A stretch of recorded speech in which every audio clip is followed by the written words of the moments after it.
Hello. So I'm sitting here on the beach. I'm actually sitting on the side of the road. I'm in my car. As you can see, the ocean is right behind me. I live in Southern California, so I like to just come to the ocean to think, um, to pray, just for some self-contemplation. But for this video, I wanted to address a post that was on one of the CF Facebook pages. I don't remember who posted it, and even if I did, I don't think I would want to call them out. I think for a lot of CFers, having privacy and having your own life outside of CF is a struggle. At least for me, it always was. So I've always liked to keep CF and the rest of my life separate. That way, CF kind of has its place, knows its place, and doesn't necessarily bleed into everything that I do. Because contrary to popular belief, someone with CF, I have CF, it doesn't have me.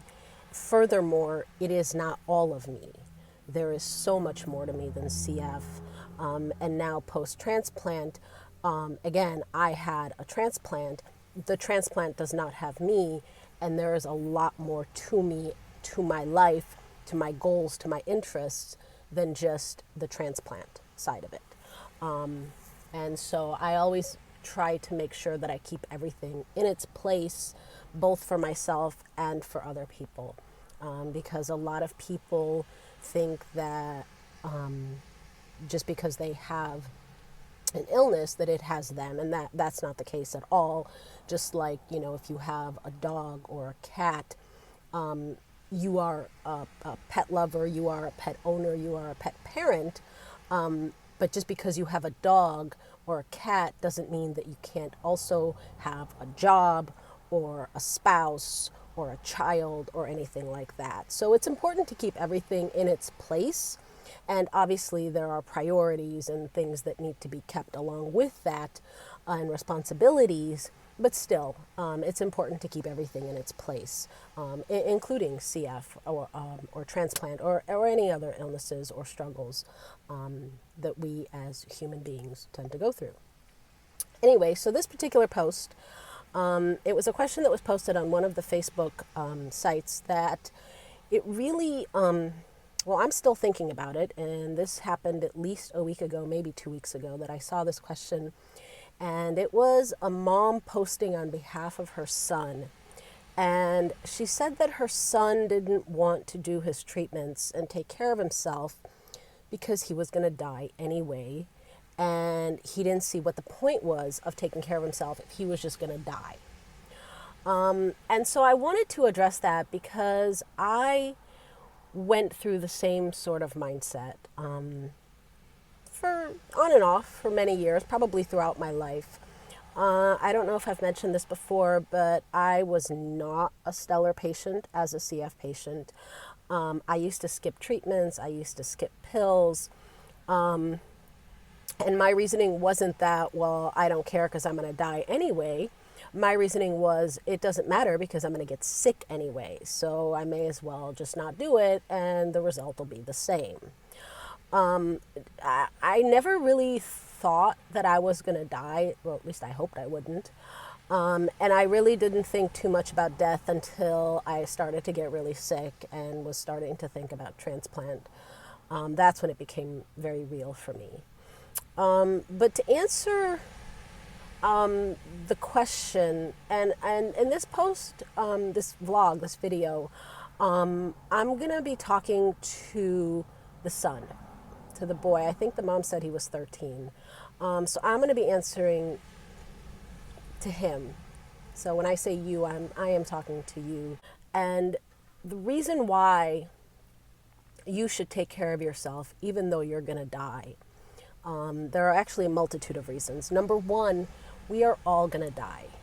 Everybody is going to die, unfortunately. You will die, yes. Your parents will pass away. Everything and everyone that you love will eventually cease to exist. And that is a very sobering and very sad fact, but it is a fact, unfortunately. And so all we can do is determine how we spend our days while we are here. And I think that you should be doing your treatments and taking your medications to the point where it does not interfere with the rest of your life. So, a good rule of thumb is to do treatments twice a day when you are able. And I say when you are able because I'm assuming you go to school, and so you wake up every morning, and the vest and your nebs take, depending on how many you do, 20 minutes to an hour. So while you're up in the morning, after you've taken a quick shower or something, while you're watching TV or before breakfast, you can sit down and do your treatment real fast. And if you only want to do it for 15 minutes in the morning because you want to sleep for an extra 5 minutes, you know what? No one's going to yell at you for that. That's okay. And then at night before you go to bed, again, it doesn't really interfere with your life. At that point, you're home, you're in your room, probably by yourself or surrounded by your family. There's no reason not to do it unless you're super tired from your day because you've been out all day. In which case, if you've been out all day and you went to like an amusement park or you've been super active, there's a good chance you could actually skip the treatment because you have had that cardio physio effect for your lungs anyway. And it's important not to skip your nebulizers. I think everybody is very different with that. I used to skip nebulizers, unfortunately, and I am not saying that you should. In fact, I'm saying you shouldn't. But, I can't, what they say, do what I say and not what I did or do or did. I don't do nebulizers anymore. In fact, the only thing I do is take pills twice a day. That's all I do. And no, I do not skip ever because my life literally does depend on them. And I love my life. I am a very positive person. And I don't really have many complaints about my life. Anyway, back to you. So that's number one as far as why you should do your treatments, because it will give you a better quality of life while you are here on this earth. Another reason that you should think about is that while the treatments might hinder you slightly or a lot, it really depends on how you think about them. And I don't know how spiritual or religious you are, or how close you are to your family, to your friends, to your community. I don't know if you belong to a religious community, a church, a synagogue, a mosque. I'm not sure about any of that. But it's very possible that you have been put on this earth and on this particular journey in your life, not just for yourself, but for those around you. You don't know who you have touched, who you will touch, who you might inspire, who you might help. Obviously, your post, your thoughts, your mom's post, but your thoughts are already inspiring this video. And I don't know if you will ever see this video. I don't know if anybody will see this video. But I post these videos not because I necessarily want to get thousands or millions of hits, but because I'm of the mindset that if I can help even one person, just one, that's enough. That's already good. My purpose has been served. And so in combination with doing your treatments for yourself so that you can have the best life possible, even if you only live for another day, another year, another decade, you don't know.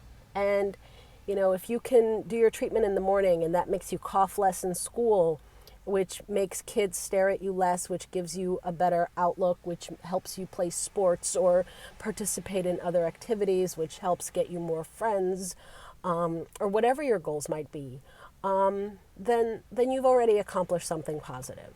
And if you think about how much your family loves you, your parents, your siblings, if you have any, your friends, even people who you don't necessarily count as part of your life, And for that, I'm talking about people like your doctors, your nurses, other medical staff, and non medical staff that you interact with. There is a very real opportunity for you to make a difference within the lives of the people who you know and who you come in contact with regularly or irregularly. And I encourage you to seek out those opportunities, seek out those challenging moments where you can add something to them and add something positive. So I think that it's important not so much that you necessarily do your treatments regularly, but that you do them often enough that it gives you a better life while you are here. Another and last thing to consider is that people with CF are living much longer, much healthier, and much more fulfilling lives today, than they were even like 10, 20, 30 years ago. I'm 36, and so you're 13, which means that you have already had a lot more access to medication since the day you were diagnosed than I did when I was 13. So you are already at an advantage over me and people who are my age. There are also children who are being born today with CF. And so science and medicine is going to continue to advance for CF to try to help those parents and help those children, help those families. And you can be a very real part of that. So in closing, I don't want to keep babbling and lecturing. In closing, I think that, how do I say this? I think that you have a lot to live for. And I don't want to say you shouldn't, because it's up to you what you decide to do.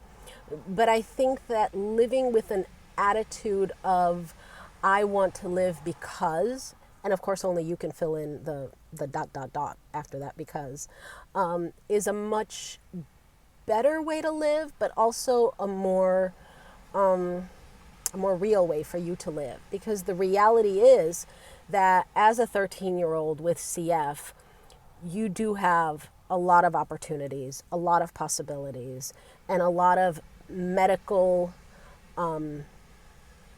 advancements that you can take advantage of. So I hope that this video finds its way to you, and I hope that it can inspire people to reconsider how they think about CF, how they think about their treatments, and how they just overall look at their life. Anyway, thank you so much for watching. If you're still watching, thank you, really. Feel free to subscribe to this channel. I post as frequently as I can, usually when I'm inspired, but I am going to try to post more frequently. So thank you so much, and this is Nettie signing out. I'll see you later.